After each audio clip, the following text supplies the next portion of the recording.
Hello and welcome to the Divorced Dadvocate, where we help dads create a healthy and less traumatic divorce. My name is Jude Sandoval and I am your host. Thanks for tuning in today. And for those of you that celebrate the Christmas holiday, happy Christmas week. This is the week coming up here where we'll be celebrating here, at least in the States where I'm at, Christmas Day, and with that sometimes comes quite a bit of stress, particularly around friends and families gathering all together. I think you probably know what I'm talking about, but that can even be a little bit more challenging when we're going through this transition and change during divorce. And so what I wanted to talk about today is how to set boundaries with friends and family. Now, this one can be stressful in and of itself, but it is absolutely a critical thing for us, and in particular in taking care of ourselves and doing some of that self-care. And so we're going to chat about that a little bit today. Before we get into it, let me just give you some show notes. Again, the divorce quiz, man, we're just getting a ton of people. It must be the holiday season. Going through the quiz, kind of seeing where they're at in their divorce compared to others who have gone through it. Takes about 5 or 10 minutes, and it will give you some immediate results, and you can review those. And if you want, you can schedule a time for me to sit down with you at no cost and no obligation to go through the results of that and talk about what you've got going on with your divorce. So check that out at thedivorcequiz.com, or you can find it also on the divorcedadvocate.com website under the tab Divorce Quiz. So check that out. And the other one is I've been teasing, and I've been being teased because our app is almost ready. As far as I know, it's submitted for approval with Google and with Apple. And so I was hoping that was going to happen this week, but maybe it's going to be a Christmas present to me coming up later this week or next year, or I mean next week. But maybe it's going to be a New Year's present. I don't know. I don't know how these things work, but we're getting close. That's the long and short of it. So be on the lookout for that. It's going to be a phenomenal resource. It's going to house everything that we've got, our videos and our podcast and the articles and blog posts, as well as our workshops and membership site and everything. So it's going to be a great resource for any of those that that are listening. You'll be able to download that, find this podcast, as well as all kinds of information that will correlate to the podcast. We'll be cross-linking all that stuff and giving you more resources and more opportunity to find some help and connect with other dads as well. So check that out, or be on the lookout for that. And maybe Santa will bring that to me this week. All right. So setting boundaries with friends and families. If you were or are anything like me, setting boundaries was a challenging thing to learn. And the holidays can be a beautiful time of the year, but they can also be stressful, especially when the boundaries are being overstepped by friends and family members. And I think you know what I'm talking about. It's that parent maybe that's pushing the envelope, or one of the overbearing, controlling family members that wants to exert themselves during the holidays. But you know, the stress is commonplace during the holidays in general because we just have to do so much. So add to that these family issues, and it can turn into the perfect storm. But you know, you can preserve the joy. Trust me, you can preserve the joy of the season and manage the stress by implementing sound boundaries. Okay, sound boundaries with that parents or that family member, or even your children, right? Because our children are testing us, which they should be doing often, but setting boundaries with them as well is healthy, and it also teaches them how to set boundaries as well. So setting the boundaries thing is a real big thing with me, especially somebody like myself who's been codependent in the past and had to work through some of those issues. And setting the boundaries is really a big thing. And while it may seem challenging or intimidating to do, it's possible, and it's definitely worth the investment of energy and time. And let me just say that last part again, it's worth the investment of energy and time. And I repeat that because it does take energy and it does take time to do this. So it's we may be, or you may be, or like I was, in patterns of how to act around this and how to let boundaries get crossed. And that is very easy to fall into. That's a pattern that's very easy to fall into. And then you get comfortable with that. So then it becomes difficult and uncomfortable to undo that. And it takes effort, and it takes the time to recognize it, to think about it, and then to make sure that you're implementing, those boundaries, stating those, and then making sure that there's consequences, which we'll talk about coming up here, if those do get crossed. So the first thing to do in setting boundaries is really first understanding your needs. It's important to understand exactly what you need so that you are able to effectively communicate that to others. Now, this requires some self-reflection, some self-analysis to help you identify behaviors and other things that are causing you discomfort, distress, worry, whatever that might be. But once you understand that what your preferences are and what your limits are, then you're in a better position to establish what those boundaries are, and then advocate for what you need from those family members or anybody that's in and around you. And these don't just apply to family and friends during the holidays. This can apply, like I said, to your kids. I guess that would be family too, right? But to kids, this could be in your workplace as well with employers. So I found once I discovered that I was not doing this well, that it was pervasive in all of my life, not only personally, but professionally as well. So while we're talking about this in the context of the challenges around the holidays and having family and friends over or interacting with them, that this can apply to all places. And typically you're going to find if you're not setting boundaries in one part of your life, it's probably not happening in the other parts of your life either. So the next part of this then is to prioritize yourself. This was a big challenge for me. This all was a big challenge. Obviously, you're going to keep hearing me say that on all these different sections. But before you can adequately establish and advocate for what you need, you have to know that you're worthy of establishing boundaries and having those boundaries respected. So those are two different things. So one is that you're worthy of having boundaries. So that means that you're allowed to have needs. You're allowed to need to have something. So once you've determined what those are, what the things that may make you uncomfortable, that you're allowed to convey those things. And then the second part of that is that those need to be respected, that you deserve to have those respected. And if people can't respect those, then there might need to be a change or some sort of consequence, which we're going to talk about here. So, often we allow mistreatment and abuse in part because of an underlying belief that we're not worthy of that kind of treatment and not deserving of something better. But here's the thing: is when you know your worth, you're better able to stand your ground. You'll stand your ground. You'll communicate your boundaries and hold firm to them in the face of opposition, because you know that you are worthy and worth having those needs and being able to prioritize yourself.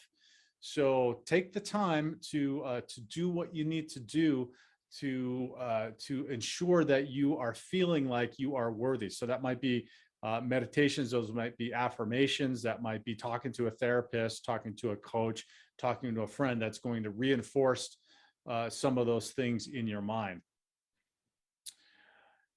Now, we're going to get into the communication part of of conveying these boundaries. And the biggest key I feel in doing this is using I statements. So I statements versus you statements. When we communicate, it's important not to make the communication of our boundaries seem like an attack on the other person. So you statements tend to make other people angry and defensive. So when we say something like, you always do this, or you are acting like this, or you are mean or angry, then it's an attack on somebody else. Instead, using I statements helps us to put that, it should never be about the other person, what they do or what they don't do. So when we emphasize, when we make the emphasis on us and what our feelings are, and being accountable for ourselves, it helps the other person's potentially, hopefully, to see what we're talking about, or hear what we're talking about, so that they can respect our wishes. So instead of saying something like, you're so mean, or you're being mean, it could be something to the effect of, I feel really sad, or I feel really worried when you talk like that to me, or when you raise your voice to me. Always use the action, right? Specify the action of what they're doing specifically, so that there's no questions about what they're doing, but put it in the terms of I feel. And I feel is a great statement. If you can learn I feel statements a lot, they're beautiful, because nobody can argue with how you feel. I'll say that again. Nobody can argue with how you feel, because your feelings are your own and they're unique to you in that moment. So when you're conveying, I feel that, or I am feeling, then nobody can argue that. So in this circumstance, instead of saying something like, you are being mean to me, you could say something, I feel threatened, or I feel worried because you see, I did it. It's hard to get out of. I'm feeling worried when you raise your voice. Okay, so then that's just, they can't argue with that. You're worried, and then they can potentially, hopefully, see that that worries you when they raise their voice, and they'll stop raising their voice. Now, again, this isn't a guarantee that anybody's going to listen, right? Because we just can't make them. We can only convey what we want to convey in the most effective manner as possible. So use the I statements instead of the you statements. And then the next part is be abundantly clear about what you're saying. Leave no room for confusion, no ambiguity when communicating.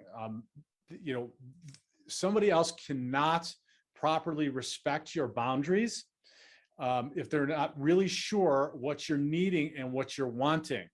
So so be clear, be concise, and when you set and communicate the boundaries, this will enhance their understanding and elevate the ability of others to give you what you want. So in that I statement, that example I was using before, when you say, I feel worried when you raise your voice, I need you to please lower your voice. That is setting a clear boundary. You're being very clear about your I statements. You're being very clear about your feeling. You're being very clear then about what they're doing. And you're being very clear about what it is that you're asking them to do, or what your needs are. So that's very, very critical. Be very, very clear. Now, I again suggest, and you've heard me talk about it on the program before, the nonviolent communication, NVC. It is a phenomenal framework in which to communicate with people. And it's just a 4-step process, very similar to what we're talking about here. It goes into a little more detail on how to do that. This is just kind of a topical thing. And this is something that I teach in private coaching sessions a lot with men, in being able to communicate with their ex or soon to be ex, or their children, in an effective manner. The nonviolent communication is unbelievable. It's probably one of the most life-changing things that I have ever experienced in being able to communicate effectively with other people, because it takes out all the guesswork. It takes out all of the emotion about it. It takes away all of that back and forth and going down rabbit holes of arguments that are non-productive. It is simply a four-step process to very productive communication. And I'll put in the show notes the link to NVC, but you can also Google it, nonviolent communication. It's I'm trying to remember his name. Marshall Rosenberg. There it is. Marshall Rosenberg is the author. So check out that book. You can also go online and find a lot of articles and PDFs around it. The next part is saying no. Wow. Sometimes that is uncomfortable, right? It's okay to say no as a means of protecting and prioritizing yourself. The more comfortable you get saying no, the less you will take on responsibilities and tolerate behavior that does not serve you. Your no does not have to come with explanations or support. It can simply be a no and move on. Ask my kids this. I've gotten good at this, and it's a really, really good tool. It is okay to say no, and it's okay for people to hear you say no. It is simply setting a boundary. You don't have to explain yourself. It can just be no. It's an important word, and it's a good one to learn and to incorporate into your vocabulary. All right, the last one now that I referenced several times before is establishing the consequences. Now, this is where the rubber meets the road, because this becomes the most challenging part. And there's the two parts, like I said. The first part is stating what your needs are, and we just talked about that. The next part is setting consequences and holding true to what those boundaries are. And then, so this is where you will be teaching people whether or not you are being true to what your needs are, or if they can continue to cross over your boundaries and do whatever they want. So this is critical. It's also critical to be able to state them, but it's critical then to be able to hold true to those consequences. So there's going to come a time when people or somebody is going to challenge your boundaries. And that might be intentionally, or it might be unintentionally, right?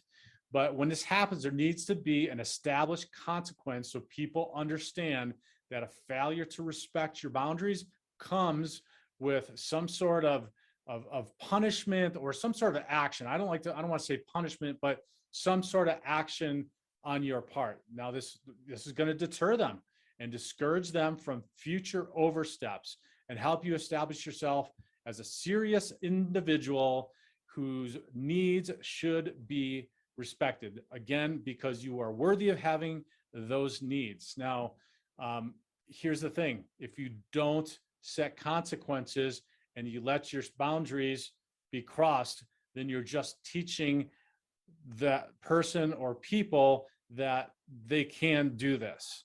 So this can backfire. If you're stating a need and then you're not holding true to what that need is and letting them cross the boundary, then what you're doing is you're training them to cross boundaries continually. Now, if you're like me, you probably may already be in that situation. So this is going to be a whole new ball game in trying to learn how to effectively communicate them, and then make sure that there are consequences when they cross those. Now, consequences can be small, consequences can be big, and sometimes it means walking away from a friendship or potentially a relationship or something else, or a job or whatever it might be, if you're not comfortable with the overstepping of boundaries. So this is something that when you're going through this process, make sure that you're taking the time to really, and this goes back to what I was talking about with the taking the time and the energy to do this. It takes some forethought. It takes that forethought of what we talked about in the beginning, and I'll go through these again. Understanding what your needs are. Understand so that you know that you can go through this process and you're going to feel comfortable when you come to the end and somebody's trying to cross those boundaries, that you're going to be able to stay true to those consequences. So if you don't do step one and really take that time and effort to go through and pay attention to understanding your needs, and then prioritizing yourself and being truly understanding that you are worthy of having those needs, then it's going to be hard on that back end. So, and then going through and using the I statements, being very clear about what it is that you're stating, incorporating no, if you must, into your vocabulary, and then establishing the consequences around what's going to happen if somebody or many people cross over those boundaries and are not respectful of what you've asked for and what you clearly stated as what your needs were. So I hope this helps as we all start to gather around and celebrate the holidays. For me, it's a joyous time. I know that it can be a very stressful and challenging time while you're going through this, setting these boundaries. Also with the kiddos, we didn't talk about any of those examples. I do talk about that a lot in private sessions and in doing this, because as I mentioned earlier, it's a great opportunity to teach them to do this, because the worst thing is to have children modeling your behavior and then they start letting people cross their boundaries, and you see that. But it may have been, and I know this is part of my life, and what I've witnessed is if I'm not modeling something in an appropriate way, then it seems like, and oftentimes is the case, that the kids see that and then they start behaving in that manner. So it's also critical, set these boundaries so that you're teaching them to set boundaries too, because you definitely want them to have boundaries also as they start mitigating their relationships and their friendships and everything else. So it's a lot to think about. I recognize that. Do your best. If you have questions, please always reach out. Get involved in one of our group meetings and talk with some of the other men. We talk about this quite a bit, especially in working through the process of co-parenting and establishing some new routines and schedules. So there's a lot of conversation around these in that context in our group meeting. So get involved in the group meeting, log in, and if you found some value that you benefited from this, please like our page. Take some time to leave a comment or share this on social media with somebody as well. It helps us immensely. We're spreading the word. We're getting more people listening to the show every single week. It has been now for the year and a half, and we're spreading the word, and that's just going to continue to happen more and more. So I'm wishing you a very, very Merry Christmas if you're celebrating that holiday this week. If you're not, have a phenomenal week, and God bless. I'll talk to you next week.